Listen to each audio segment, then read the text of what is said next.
ഈ സ്വകാര്യ പണമിടപാട് സ്ഥാപനങ്ങളിൽ നിന്ന് അല്ലെങ്കിൽ ബാങ്കുകളിൽ നിന്ന് ലോൺ എടുത്തിട്ട് ജപ്തി നടപടി നേരിടേണ്ടി വന്ന ഒരുപാട് കുടുംബങ്ങൾ നമുക്കിടയിലുണ്ട്. എല്ലാ കുടുംബങ്ങളുടെയൊന്നും വാർത്തയാവാറില്ലെങ്കിലും ചില കുടുംബങ്ങളുടേത് വാർത്തയാവാറുണ്ട്. അത് പെട്ടെന്ന് തന്നെ അത് ശ്രദ്ധയിൽപ്പെട്ട് പല രാഷ്ട്രീയ നേതാക്കളോ അല്ലെങ്കിൽ സംഘടനകളോ അവർക്കൊരു തുണയ്ക്ക് എത്താറുമുണ്ട്. ഇവിടെ അത്തരത്തിലുള്ളൊരു സംഭവത്തിന് അവരെ വീട്ടിൽ നിന്ന് പുറത്തിറക്കി വീട് പൂട്ടിപ്പോയ ബാങ്കുകാരെ വിളിച്ച് ഞാൻ നിങ്ങൾക്ക് പണം തരാം എന്ന് പറഞ്ഞ ഒരു കേന്ദ്രമന്ത്രി, ഇത് മറ്റാരുമല്ല സുരേഷ് ഗോപിയാണ്. അദ്ദേഹത്തിൻ്റെ ഇടപെടലിലൂടെ കണ്ണീരണിഞ്ഞൊരു കുടുംബം വീണ്ടും സമാധാനത്തിൻ്റെ ഒരു തണലിലേക്ക് കയറി എന്നൊരു വാർത്ത അത് വന്നിട്ടുണ്ട്. അതിനെക്കുറിച്ച് ഒന്ന് വിശദമാക്കാമോ? 2-3 ദിവസം മുമ്പ് വേടന്റെ ഒരു ഇന്റർവ്യൂ വിജയ് റിപ്പോർട്ടർ ചാനൽ കണ്ടോ എന്ന് എനിക്കറിയില്ല. അതിൽ വേടൻ പറഞ്ഞൊരു കാര്യമുണ്ട്, തൃശ്ശൂറുകാർക്ക് തെറ്റുപറ്റിപ്പോയി. അതായത് സുരേഷ് ഗോപി തിരഞ്ഞെടുത്തതിൽ തൃശ്ശൂരുകാർക്ക് തെറ്റുപറ്റിപ്പോയി എന്നുള്ളത് അദ്ദേഹം വ്യക്തമാക്കി. അത് കഴിഞ്ഞതിന് ശേഷം 2 ദിവസം മുമ്പ് വേടൻ പറഞ്ഞു, നിലമ്പൂർ തിരഞ്ഞെടുപ്പുമായി ബന്ധപ്പെട്ട് സംസാരിച്ചപ്പോൾ വേടൻ പറഞ്ഞത്, എം സ്വരാജ് എനിക്ക് പ്രിയപ്പെട്ടവനാണ്, പാർട്ടി ബേസ് അല്ലാണ്ട് സ്വരാജ് എനിക്ക് പ്രിയപ്പെട്ടവനാണ്. തൃശ്ശൂരുകാർക്ക് തെറ്റുപറ്റി, നിലമ്പൂറുകാർക്ക് തെറ്റുപറ്റരുത്, അതാണ് അദ്ദേഹം ഉദ്ദേശിച്ചത്. പക്ഷെ തൃശ്ശൂരുകാർക്കല്ല തെറ്റുപറ്റിയത് നിന്നെ സൃഷ്ടിച്ച മാതാപിതാക്കൾക്കാണെന്ന് പറയേണ്ടി വരും. കാരണം സുരേഷ് ഗോപി എന്താണ് എന്നുള്ളത് കൃത്യമായി കേരളത്തിലെ ജനങ്ങൾക്ക് നന്നായിട്ട് അറിയാം. കാരണം ഇന്നും ഇന്നലെ അല്ല സുരേഷ് ഗോപി ഈ സഹായങ്ങൾ തുടങ്ങിയത്. ഈ കേന്ദ്രമന്ത്രി ആവുന്നതിന് മുൻപും MP ആയിരുന്ന സമയത്തും അല്ലെങ്കിൽ അദ്ദേഹം ഇലക്ഷന് മത്സരിക്കുന്നതിന് മുൻപ് BJPയിലേക്ക് വരുന്നതിന് മുൻപുമൊക്കെ അദ്ദേഹം സാധാരണക്കാർക്ക് വേണ്ടി അദ്ദേഹം പ്രവർത്തിച്ചിട്ടുണ്ട്, അവരെ സഹായിച്ചിട്ടുണ്ട്, അവരെ ചേർത്ത് പിടിച്ചിട്ടുണ്ട്, അവരൊക്കൊപ്പം നിന്നിട്ടുണ്ട്.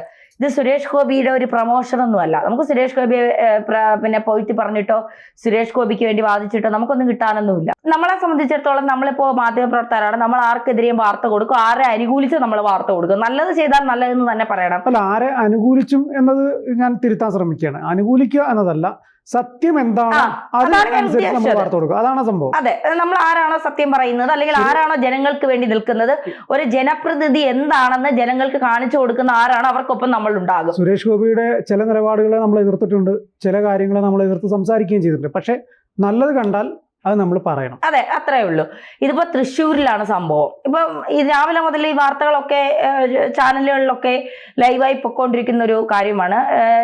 പിന്നെ തൃശ്ശൂരിൽ 4.5 ലക്ഷം രൂപ ഒരു സ്വകാര്യ ബാങ്കിൽ നിന്നെടുത്ത് അത് പലിശയ്ക്ക് മീതെ പലിശയായി.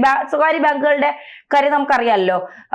സ്വകാര്യ ബാങ്ക് എന്നല്ല, ഏത് ബാങ്കിൽ നിന്ന് പൈസ എടുത്താലും പലിശയ്ക്ക് മേൽ പലിശ, കൂട്ടുപലിശ, പിന്നെ ചെക്ക് ബൗൺസായി പിഴ പലിശ, ചെക്ക് ബൗൺസായാൽ അതിന്റെ പൈസ എന്നൊക്കെ പറഞ്ഞൊരു വലിയ തുക നമ്മളെ ഇന്ന് അവര് ഈടാക്കും. എന്തിനാണെന്ന് നമ്മൾ ചോദ്യം ചെയ്താൽ പിന്നെ നമുക്ക് പിന്നെ ഒരിക്കലും ലോൺ കിട്ടാത്ത തരത്തിലൊക്കെ അവർ ആക്കിക്കളയും. പക്ഷെ അത് അവരുടെ ജോലിയാണ്. നമുക്ക് തരുന്ന പൈസ കടമായി തരുന്നതാണ്. നമ്മുടെ വസ്തുവകകൾ അല്ലെങ്കിൽ നമുക്കുള്ള ഒരു കാര്യം അവർക്ക് കൊടുത്തിട്ട് ഗ്യാരണ്ടി ആയി അവർ നമുക്ക് പണം തരുന്നതാണ്. ഒരു ഗ്യാരണ്ടി വാങ്ങി വെച്ചിട്ട് നമുക്ക് അവർ പണം തരുന്നു. അതിന് അവർക്ക് അവരുടെ തിരിച്ചെടുക്കാൻ അവർക്ക് അവരുടേതായ പല നിയമങ്ങളുമുണ്ട്. ഈ പല ബാങ്കുകളുടെ ഉയർന്ന പലിശയാണ് പലർക്കും താങ്ങാൻ കഴിയാത്തത് എന്നുള്ളതാണ് യാഥാർത്ഥ്യം. കാരണം ഒരു സ്വകാര്യ ബാങ്കുണ്ട്, ഞാൻ ബാങ്കിന്റെ പേര് പറയുന്നില്ല, ഒരു സ്വകാര്യ ബാങ്കിൽ നിന്ന് നമ്മൾ ലോൺ എടുത്താൽ ആദ്യത്തെ 3 വർഷം, 3 ആണോ 7 ആണോ, 7 വർഷം 3 വർഷം പലിശ മാത്രമേ പിടിക്കൂ. അത് വലിയ തുകയാകുമ്പോഴല്ലോ. നമ്മൾ ഒരു വീട് വെക്കാൻ നമുക്കൊരു മാക്സിമം ഒരു 15 ലക്ഷം രൂപ 20 ലക്ഷം രൂപ ഇല്ലാതെ ഒരു വീട് ഇപ്പോൾ അതിൽ താഴെ 7 ലക്ഷം രൂപയ്ക്ക് 8 ലക്ഷം രൂപയ്ക്കൊക്കെ വീട് വെക്കുന്നവരുണ്ട്. അത്യാവശ്യം നല്ലൊരു വീട് വെക്കാൻ ഒരു 15-20 ലക്ഷം രൂപ വേണം. ഈ 20 ലക്ഷം രൂപ നമ്മുടെ കയ്യിലില്ല. നമ്മളൊരു ബാങ്കിൽ പോയി ലോൺ എടുക്കുന്നു. ഞാൻ പറഞ്ഞ ഈ പർട്ടിക്കുലർ ബാങ്കിൽ പോയി നമ്മൾ ലോൺ എടുക്കുന്നു. പലിശ എന്ന് പറയുന്നത് 25, 26, 30, 32% ആയിരിക്കും പലിശ. ഈ പലിശ ആദ്യത്തെ 7 വർഷം ഈ പലിശ മാത്രമാണ് എടുക്കുന്നത്. 7 വർഷം കഴിഞ്ഞേ നമ്മൾ എടുത്ത 15 ലക്ഷത്തിന്റെ അടവ് തുടങ്ങുകയുള്ളൂ. അപ്പം നമ്മൾ ഈ 7 വർഷം നമ്മുടെ ജീവിതത്തിൽ നമ്മൾ വെറുതെ പൈസ കൊടുത്ത് പലിശ ഇനത്തിൽ കൊടുത്തുകൊണ്ടിരിക്കുന്നു.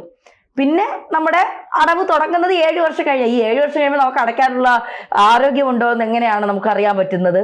അപ്പോൾ ഇതൊക്കെ ഈ ബാങ്കുകാർ അവരെ ഇഷ്ടമുള്ള പലിശ, അവർക്ക് ഇഷ്ടമുള്ള. അതിനകത്തൊരു പ്രശ്നമുണ്ട്.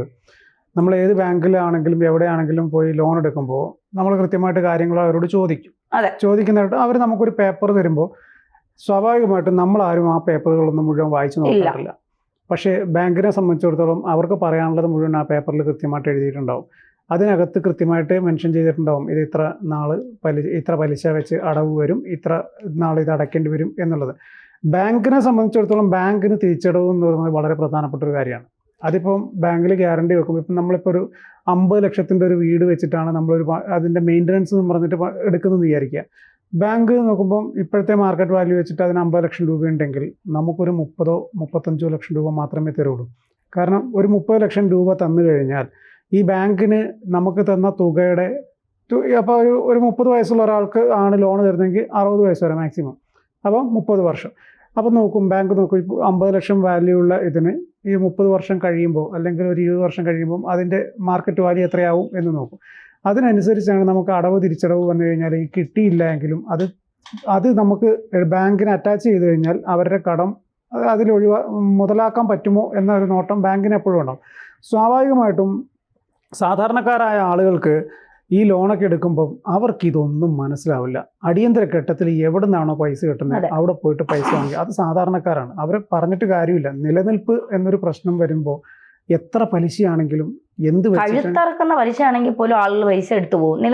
അങ്ങനെയാണ് അവസ്ഥ. ഇപ്പോഴും നമ്മുടെ നാട്ടില് കഴുത്തറപ്പം പലിശ മേടിക്കുന്ന സ്വകാര്യ ധനകാര്യ സ്ഥാപനങ്ങളില്ലേ? ധനകാര്യ സ്ഥാപനങ്ങളല്ല, പിന്നെ ആളുകളുണ്ട്. എന്റെ നാട്ടിലുണ്ട്. എനിക്ക് പേര് പറയാൻ പറ്റൂല, കാരണം നാട്ടിൽ ചെന്ന് കയറേണ്ടത്, അതുകൊണ്ട് പേര് പറയാൻ പറ്റില്ല. എന്റെ നാട്ടിലെ സ്ത്രീകളാണ്. സ്ത്രീകള് 5 രൂപയും 6 രൂപയും 7 രൂപയും പലിശയ്ക്ക് പണം കൊടുക്കുന്നുണ്ട്. സ്ത്രീകൾ അങ്ങനെ കൊടുത്തുകൂടാന്ന് നിയമമുണ്ട്. പക്ഷെ അങ്ങനെ കൊടുത്തിട്ട് ഒരു മാസത്തെ പലിശ തെറ്റിയാൽ ഇവരൊക്കെ ഈ പണം വാങ്ങുന്നവരെ വീട്ടിൽ പോയി തെറി വിളിക്കുന്നതും ചീത്ത വിളിക്കുന്നതായിട്ട് എന്റെ നാട്ടിലുണ്ട്. തൊട്ടടുത്ത് നിയമ പോലീസ് സ്റ്റേഷനാ. എന്റെ നാടിന് ഇവരൊക്കെ താമസിക്കുന്ന വീടിന്റെ തൊട്ടടുത്ത് നിയമ പോലീസ് സ്റ്റേഷനാ. അല്ല, അതുകൊണ്ട് നമുക്ക് ഞാനൊക്കെ വിചാരിക്കും ഈ ചെന്നിത്തലയൊക്കെ ഒരിക്കൽ ഇതിനെ നിയമമൊക്കെ കൊണ്ടുവന്നു, കുബേര ഇതൊക്കെ കൊണ്ടുവന്നു. എന്നിട്ടും ഇതിനൊന്നും ഒരു ഇപ്പോഴും ഈ 1 ലക്ഷത്തിന് മേളിൽ ചിട്ടി കെട്ടാൻ പാടില്ല സ്വകാര്യ വ്യക്തികൾ എന്നൊരു നിയമം കൊണ്ടുവന്നിട്ടുണ്ട് സർക്കാർ.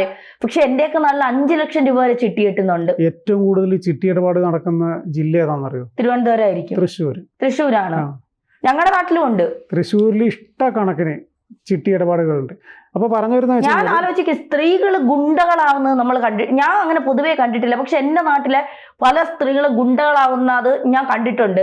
രാവിലെ ആകുമ്പോഴത്തേക്ക് ഈ പിള്ളേർ സ്കൂളിൽ പോകാനൊക്കെ ഇറങ്ങി നിൽക്കുമ്പോൾ വീടുകളിൽ വന്നിട്ട് ഗേറ്റിൽ വന്നിട്ട് അമ്മമാരെ വിളിച്ചിട്ട് പലിശ തന്നില്ല, ഇനി പലിശ തന്നില്ലെങ്കിൽ അങ്ങനെയാണ് ഇങ്ങനെയാണ്. അപ്പൊ ആ ചുറ്റുമുള്ള ആളുകൾ മൊത്തവും അറിയും ഈ കുട്ടികളുടെ ഒരു മാനസികാവസ്ഥ. ഇപ്പോഴും നടക്കുന്ന സംഭവങ്ങളാണ് ഇതൊക്കെ. ഞാൻ എന്നിട്ട് ചിന്തിക്കും, മാധ്യമ രംഗത്തിരിക്കുന്ന ഞാനാണ്, എനിക്കൊന്നും ഇതിലൊന്നും ചെയ്യാൻ പറ്റുന്നില്ലല്ലോ എന്നൊക്കെ ഞാൻ ആലോചിച്ചു പോകും. തിരിച്ച് നാട്ടിലേക്ക് പോകണോ? എനിക്ക് പോകണം. അതുകൊണ്ടാണ് ഞാൻ പേരുകൾ പറയാത്തത്. പേരുകൾ പറഞ്ഞാൽ പ്രശ്നങ്ങളാവും. എന്തായാലും നമ്മൾ ഈ വിഷയം വന്നത് സുരേഷ് ഗോപി എന്നാണ് തുടങ്ങിയത്.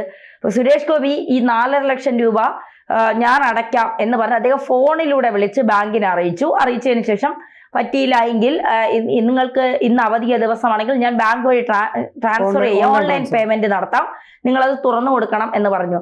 അപ്പൊ ഇത് ന്യൂസിൽ കണ്ട ഉടനെ DYFI ചാടി ഇറങ്ങി. ഞങ്ങളിപ്പോ യൂത്ത് കോൺഗ്രസ് അവര് വന്ന് ചവിട്ടി പൊളിച്ചു. അവരുടെ സർക്കാരിന്റെ കീഴിൽ ലോൺ എടുത്തിരിക്കുന്ന ഒരു കുടുംബത്തിനെ TV കണ്ടപ്പോഴാണ് അവർ അറിയുന്നത് ഇവർക്ക് ജപ്തി നോട്ടീസായി, ഇവര് വീട് ജപ്തി ചെയ്യാൻ പോകുന്നു എന്നുള്ളത്. സർക്കാരിന് കീഴിൽ എന്നതിന് ഒരു അടിസ്ഥാനമില്ല, കാരണം ബാങ്കുകൾ സെപ്പറേറ്റ് ആണ്. അതെ, നമ്മളത് പറയുന്നില്ല. പക്ഷെ എങ്കിൽ പോലും ഈ സ്വകാര്യ ബാങ്കുകളോടാണ് നിങ്ങളുടെ നിയമങ്ങളെല്ലാം അങ്ങനെ തന്നെ പോട്ടെ, നിങ്ങൾ കൊടുത്ത പൈസ നിങ്ങൾക്ക് തിരിച്ചു കിട്ടണം, നിങ്ങളുടെ വരുമാനവും ഇതാണ്.